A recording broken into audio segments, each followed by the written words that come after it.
Hello दोस्तों, आप सभी का स्वागत है साइंस की एक और नई क्लास में। दोस्त, आज हम सब लोग पढ़ने वाले हैं फिजिक्स का सेकेंड चैप्टर, मानव नेत्र तथा रंग बिरंगा संसार। ठीक फ्रेंड्स, आज हम सब लोग मानव नेत्र के बारे में विस्तार पूर्वक पढ़ने वाले हैं। जितने भी क्वेश्चन इसमें से बनने वाले हैं मैं सारे क्वेश्चन एक एक करके कराने वाला हूँ। चलिएगा, तो आज का पहला क्वेश्चन है, कह रहा है मानव नेत्र। क्या कह रहा है? मानव नेत्र जिस भाग पर किसी वस्तु का प्रतिबिंब बनाते हैं। जो मानव के मनुष्य के जो आंखें हैं, नेत्र हैं, जिस भाग पर वस्तु का प्रतिबिंब बनाते हैं वह है, उसे क्या कहते हैं? आपको ये बताना है। देख लीजिए कितनी सी गजब की आंख है। ये उसके बारे में पूरा डिफाइन किया गया है, कहां पर कौन सा है। अब किस भाग पर प्रतिबिंब बनता है? कहते हैं क्या कार्निया पर बनता है, कि परितारिका पर बनता है, पुतली पर, कि दृष्टि पटल पर। देखिएगा, जो मानव नेत्र का जो प्रतिबिंब बनता है वो यहां पर बनता है। ये देखिए फिगर में, देखिए यहां पर ये लिखा है दृष्टि पटल। तो अगर आपसे पूछा जाएगा कि मानव नेत्र के जिस भाग पर प्रतिबिंब बनता है वस्तु का, वह भाग को क्या कहते हैं, तो कहोगे दृष्टि पटल। ऑप्शन नंबर डी के साथ चला जाएगा। ठीक है फ्रेंड्स, अगला क्वेश्चन क्या कर रहा है? आंख में, अगला क्वेश्चन है भैया, कह रहा है आंख में प्रवेश करने वाले प्रकाश की मात्रा को नियंत्रित करता है। कहने का मतलब है, जब आप कभी भी अंधेरे से अधिक प्रकाश में जाते हैं तो कई बार क्या होता है, आपकी एक जो पुतली होती है वो छोटी हो जाती है क्योंकि अधिक प्रकाश आता है। और कई बार जब अंधेरे में आप जाते हैं तो पुतली जो होती है वो बड़ी हो जाती है। तो वही कह रहा है, आंख में प्रवेश करने वाले प्रकाश की मात्रा को नियंत्रित कौन करता है? क्या आप कहेंगे नेत्र लेंस नियंत्रित करते हैं, कार्निया, की पुतली, की पश्चिमाभी मांसपेशियां? तो इसका सही आंसर जाएगा ऑप्शन नंबर सी के साथ। ये देखो यहां पर ये जो पुतली है, यहां से यहां तक, नहीं दिख रहा होगा ना, कलर लेते हैं, एक मिनट। देखो यहां पर ये जो है ये पुतली है, इसी का आकार घट और बढ़ जाता है। जब अंधेरे से उजाले में जाते हैं तो पुतली का आकार छोटा हो जाता है, और उजाले से जब आप अंधेरे में आते हैं तो पुतली का आकार बड़ा हो जाता है, अर्थात पुतली का आकार फैल जाता है। ठीक है, अगला क्वेश्चन कह रहा है मानव नेत्र। ठीक है फ्रेंड्स, क्या कह रहा है? मानव ने स्वास्थ्य, वही स्वस्थ नेत्र के लिए दूर बिंदु स्थित होता है। कहने के लिए जैसे हम स्वस्थ मनुष्य की जो स्वस्थ नेत्र होती है उसकी अनंत दूरी, मतलब वो दूर बिंदु कहाँ देखा जा सकता है? तो आप कहोगे दूर बिंदु जो होता है वो इनफाइनाइट अनंत होता है। तो इसका सही आंसर किसके साथ जाएगा? डी के साथ। जो दूर बिंदु होता है, स्वस्थ नेत्र की बात कर रहा हूं, तो कहां होता है? अनंत पर। ये देखो जैसे ये आंख है भैया, ये, ठीक है, ये क्या है? अनंत पर बिंदु है। ठीक है, चलो अगला क्वेश्चन कह रहा है स्वस्थ नेत्र के लिए, अब स्वस्थ नेत्र के लिए स्पष्ट दृष्टि की न्यूनतम दूरी इस बार पूछ रहा है। इस बार क्या पूछ रहा है?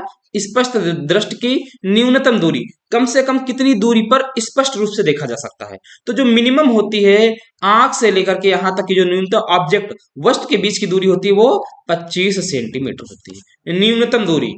तो आंसर नंबर ए के साथ चला जाएगा, 25 सेंटीमीटर। ठीक है फ्रेंड्स, चलो अगला क्वेश्चन कह रहा है एक व्यक्ति दूर स्थित वस्तुओं को स्पष्ट रूप से देखने में असमर्थ है।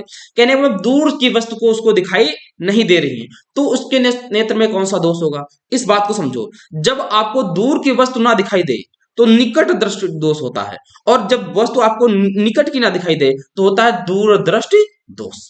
विपरीत होते हैं, इस बात को ध्यान रखना है। तो वही कह रहा है क्वेश्चन में, समझ लीजिएगा भैया, एक व्यक्ति दूर स्थित वस्तुओं को स्पष्ट रूप से देखने में असमर्थ है, अर्थात नहीं देख पाता है, तो उसके नेत्र में दोष होगा। जब दूर की वस्तुओं को नहीं देख पा रहा है तो दोष कौन सा होगा? पास वाला। तो कहा जाएगा निकट दृष्टि दोष। ऑप्शन नंबर बी के साथ चला जाएगा। ठीक है फ्रेंड्स, कोई दिक्कत यहां तक नहीं? अगला क्वेश्चन कह रहा है श्वेत प्रकाश कांच के प्रिज्म में से गुजरता है। कहने का मतलब जो श्वेत प्रकाश है वो कांच के प्रिज्म में से गुजारा जाता है, तो न्यूनतम विचलन होता है। सबसे कम विचलन किसका होता है? अब मेरी बात को समझो बहुत अच्छे से। देखो मैं एक प्रकार बना देता हूं, ये लो, एक कांच का मैंने यहाँ पर एक प्रिज्म ऐसे बना दिया, समझो मेरी बात को, और यहाँ से प्रकाश डाला, तो प्रकाश पहले यहाँ से गया और फिर पड़ने के बाद विपरीत होता है। तो जो पहला निकलता है ये रेड होता है, पर्दे पर दिखाई देता है। उसके बाद दिखाई देता है नारंगी। ऐसे ही आपको कितने रंग दिखाई देते हैं? 7 रंग दिखाई देते हैं। समझ गया ना? तो सबसे पहले जो होता है वो लाल रंग होता है, रेड कलर का। सबसे नीचे जो होता है वायलेट बैंगनी कलर का होता है। तो अब देखो, ये प्रकाश यूं आया और हल्के ही कोण पर ऐसे निकल गया, तो ये कौन सा कलर हुआ? लाल कलर, रेड। तो सबसे कम विचलन किसका होता है, न्यूनतम विचलन किसका होता है? तो लाल रंग का होता है। ऑप्शन नंबर किसके साथ चला जाएगा? बी के साथ। यदि आपसे यहीं पर कह देगा कि सबसे अधिक विचलन किसका होता है, तो सबसे अधिक विचलन किसका हुआ है? बैंगनी रंग का। इस फिगर में देख लीजिए, यहाँ पर सारे दिखाए गए हैं।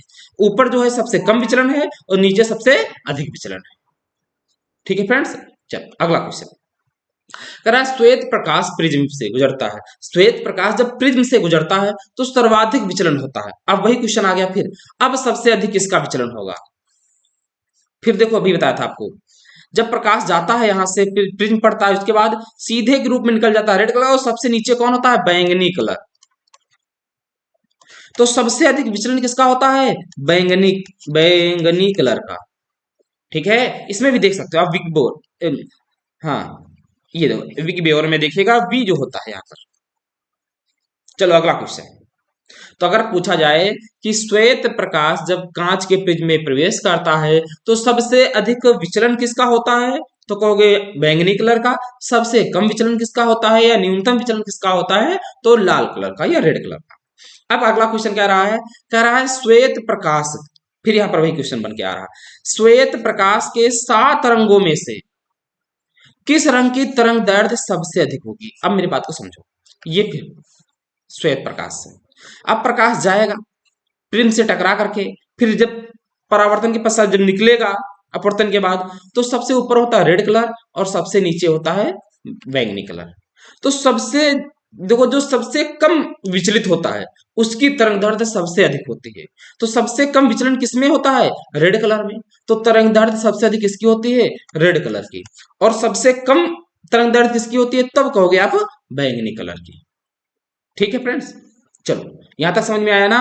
अगला क्वेश्चन कह रहा है श्वेत प्रकाश के अपने अवयवी प्रकाश रंगों में विभाजित होने की प्रक्रिया क्या कहते हैं? कहने का मतलब यहां पर भी समझो, बहुत अच्छा क्वेश्चन है।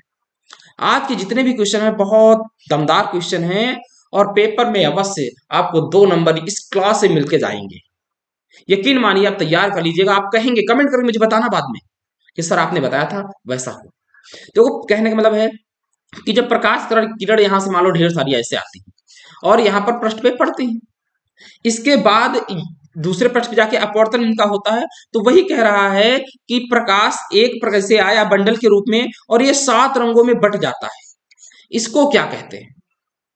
अपने अवयवी प्रकाश रंगों में विभाजित होने की इस प्रक्रिया को क्या कहते हैं? तो इस प्रक्रिया को कहते हैं प्रकाश का वर्ण विक्षेपण। ऑप्शन नंबर सी के साथ चला जाएगा। ठीक है फ्रेंड्स, चलो अगला क्वेश्चन है, कह रहा है दूरदृष्टि दोष से पीड़ित व्यक्ति के लिए चश्मे में प्रयुक्त किया, मतलब चश्मे में प्रयुक्त किया जाता है कौन सा लेंस? समझो, बता भैया। दूरदृष्टि दोष है, दूरदृष्टि दोष हो, ठीक है, तो बताइएगा उसको कौन सा लेंस की आवश्यकता होगी? तो उसे लेंस की होगी आवश्यकता उत्तल लेंस की। कौन सा लेंस? उत्तल लेंस की आवश्यकता होगी।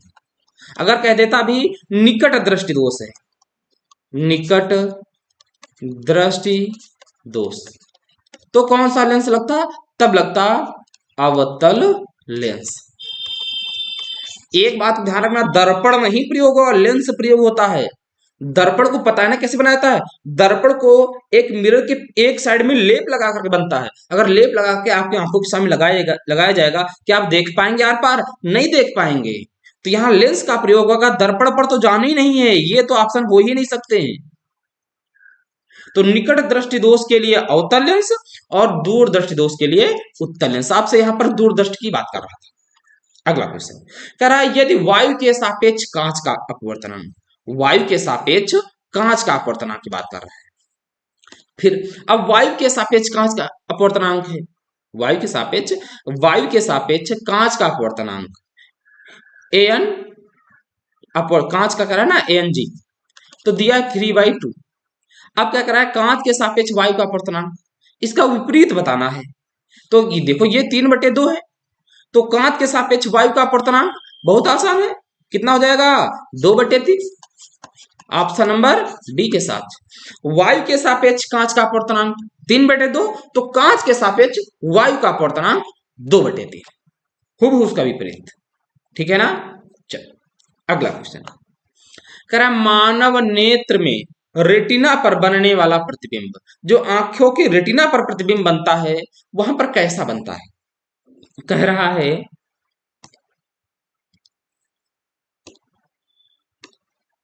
सीधा होता है परंतु उल्टा दिखाई देता है, उल्टा होता है परंतु सीधा दिखाई देता है, सीधा होता है तथा सीधा दिखाई देता है, उल्टा होता है तथा उल्टा दिखाई देता है।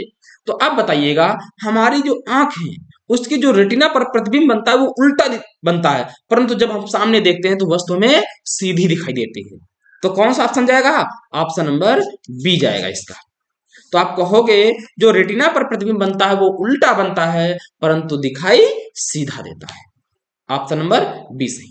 अगला क्वेश्चन, कांच का अपवर्तनांक अधिकतम होता है, कांच का अपवर्तनांक अधिकतम होता है, बताओ लाल रंग के लिए, बैंगनी रंग के लिए, हरे रंग के लिए, पीले रंग के लिए। तो जो कांच का अपवर्तनांक अधिकतम होता है वो बैंगनी रंग के लिए होता है, किस रंग के लिए, बैंगनी रंग के लिए। ठीक है, इस क्वेश्चन को ध्यान रखना है, ऑप्शन नंबर बी के साथ चला जाएगा। अगला क्वेश्चन, बताइएगा क्लास कैसी लग रही है। क्लास अगर अच्छी लगती है तो आप सब लोगों से एक ही रिक्वेस्ट करेंगे कि अपने सभी मित्रों के पास शेयर कर दीजिएगा, जिससे हमें भी थोड़ा सा अंदर से मोटिवेशन मिलता है। मैं कोशिश करता हूँ कि अगली बार और इससे अच्छी क्लास लेकर के आऊँ। तो इतनी आपकी भी जिम्मेवारी बनती है कि अपने दोस्तों के पास शेयर कर दीजिएगा। चैनल को सब्सक्राइब नहीं किया तो कर लीजिए, क्योंकि अगली वीडियो आने वाली जो हो उसका नोटिफिकेशन आपको सबसे पहले मिल जाए। आपको पता होना चाहिए प्रत्येक दिन शाम को 7:30 बजे क्लास मिलती है, मैथ्स की मिलेगी, साइंस की मिलेगी, संडे को सोशल साइंस और हिंदी की क्लास मिलती है। आपको ढेर सारी क्लासें इसी चैनल पर पढ़ी, आप जाकर के प्लेलिस्ट में देख लीजिएगा, आपको ढेर सारी क्लासें मिल जाएंगी, जहां से आप पढ़ेंगे तो आपको लोग बहुत अच्छा महसूस होगा। चलिए, कह रहा है जब प्रकाश नेत्र में प्रवेश करता है, जब प्रकाश जो होता है वो नेत्र आंख में प्रवेश करता है तो अधिकांश अपवर्तन कहां पर होता है। अधिकांश अपवर्तन क्या है, क्रिस्टलीय लेंस पर होता है, स्वच्छ मंडल पर होता है, परितारिका पर होता है या पुतली पर होता है। तो इस बात को याद रखना है, जब प्रवेश हमारी आंखों में प्रवेश करता है, जब प्रकाश हमारी आंखों में प्रवेश करता है तो उसका अधिकांश भाग जो अपवर्तन होता है वो होता है कार्निया, स्वच्छ मंडल पर। ऑप्शन नंबर बी के साथ चला जाएगा, स्वच्छ मंडल अर्थात कार्निया पर। और अगला क्वेश्चन है न्यूमेरिकल, एक बहुत जबरदस्त, कई बार पूछा गया, 2019 में पूछा गया बोर्ड एग्जाम में। तो कह रहा है एक प्रिज्म, देखिए भैया बहुत अच्छे से देखिएगा, एक प्रिज्म का कोण 60 डिग्री, अल्पतम विचलन कोण 38 डिग्री है, प्रिज्म के पदार्थ का अपवर्तनांक ज्ञात कीजिए। देखो इसको सोल्यूशन कैसे करते हैं, पहले आपको दिया क्या क्या है ये लिखो। दिया है, कह रहा है प्रिज्म का कोण, जो प्रिज्म का कोण होता है उसे ए कहते हैं, तो ए दिया है कितना 60 डिग्री। और क्या दिया हुआ है, अब कह रहा है अल्पतम विचलन कोण, जो अल्पतम विचलन कोण होता है उसे डेल्टा एम कहते हैं। डेल्टा एम क्या है, अल्पतम विचलन कोण, कितना दिया है 38 डिग्री दिया हुआ है। प्रिज्म के पदार्थ का अपवर्तनांक आपसे क्या पूछ रहा है, एन आपसे पूछ रहा है। तो अब अपवर्तनांक का सूत्र क्या होता है, तो भैया लिख लो, जो सूत्र होता है अपवर्तनांक का n बराबर साइन ब्रैकेट में a plus delta m by 2 और पूरे के अपान क्या होता है साइन a बाई। अब देखो फिर भी ये लगा दो साइन a का मान कितना है देखो 60 डिग्री लिख लो, प्लस डेल्टा m का मान कितना है देखो 38, तो 38 डिग्री बटे 2 अपान पूरे के अपान साइन, फिर देखो अपान में भी लिखा हुआ है क्या, ये लो क्या लिखा है साइन a बाई 2, ए का मतलब है 60 बटे 2। अब ये देखो तो साइन, अब देखो यहाँ काटोगे 2 का 2, 19 दूना 38 आएगा, और 60 और 19 को जोड़ोगे तो कितना आ जाएगा बोलो, 60 और 19 को जोड़ोगे कितना आएगा बोल दो। थोड़ा सा गड़बड़ हो गया है, इस बात को आपको ध्यान रखना है। A plus delta M by two होता है 30 डिग्री, 1/2, 38। 1 मिनट भैया जी, 38 डिग्री डेल्टा एम हो गया साइन। अब यहाँ पर हम 19 कर देंगे तो यहाँ से आ जाएगा 79, और यहाँ पर साइन, थोड़ा सा कहीं पर मिस्टेक हो रहा है। इसका मान कितना होता है, sine A by two, sine 49 ठीक है। हाँ, यहाँ पर जो होता है वो A plus delta M by two होता है, A plus delta M by two होता है। तो यहाँ पूरा रहेगा भाई, कटेगा नहीं, ये कटेगा नहीं, ये नहीं कटेगा, काटो नहीं। अब लासा लेना है आपको, अब लासा लेना पड़ेगा इस क्वेश्चन में। देखो हाँ,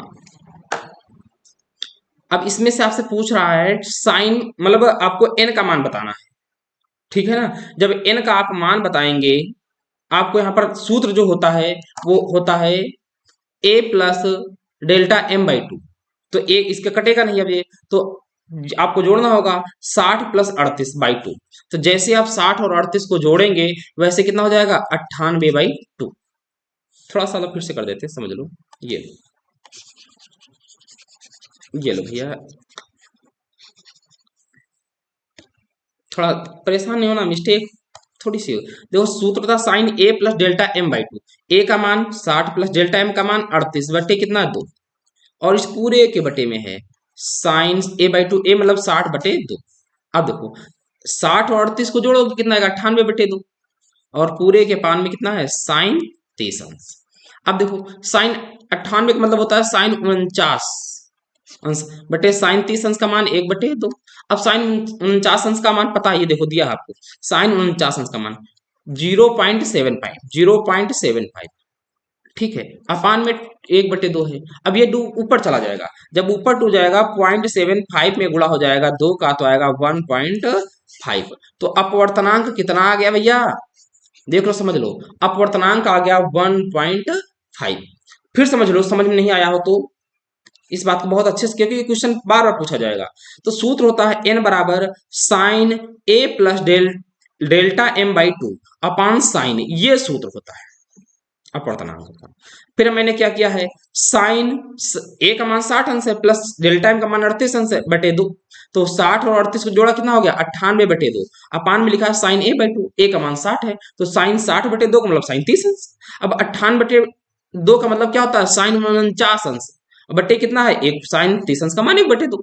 तो साइन 49 अंश का मान दिया हुआ है आपको, ये देखो, तो रख दिया 0.75/1/2। जैसे इस 1/2 कहाँ जाइए, फोर्थ नंबर का ऊपर जाएगा, तो 0.75 में जैसे ही इंटू 2 कराएंगे आप, वैसे क्या आता है, 1.5 आपका आंसर आ जाएगा। यही आंसर है। बताइएगा फ्रेंड्स, आज इस क्लास में 15 क्वेश्चन लाया था, 15 बीबीआई क्वेश्चन। अब आप बताइएगा आपको क्लास आज की कैसी लगी। क्लास अच्छी लगी है तो वीडियो को शेयर कर देना, और फिर मिलते हैं अगली क्लास में दोस्तों। तब तक के लिए जय हिंद, जय भारत।